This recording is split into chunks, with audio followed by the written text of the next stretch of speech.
This happened to me about 5 years ago, but still thinking about gives me straight up chills. When I was in high school, I lived with my best friend and her dad. My best friend had to go to work right after school, so when I got home she was never there. Her dad was a night owl and he usually would sleep all day.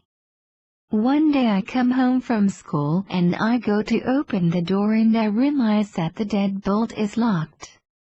You can only lock the deadbolt from inside and there is no key for it. I figured her dad must have locked sometime in the day, and since he wasn't answering when I was knocking, he was sleeping. For some reason I didn't have his cell phone number, so I called my best friend and asked if she would call her dad and have him unlock the deadbolt for me. She said yes and hung up. Like 1 minute later I hear the deadbolt unlock. When I opened the door I didn't see her dad, but I figured he just went straight back to his room after unlocking because it was not far from the front door and he was probably sleeping in his underwear or something and didn't want me to see him.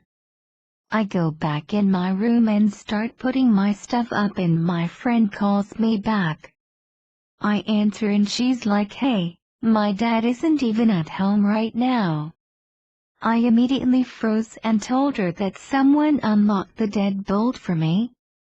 I grabbed my stuff and ran straight back out of the house. I don't know if it was a ghost or some kind of intruder, but I really don't want to meet whoever unlocked that door for me.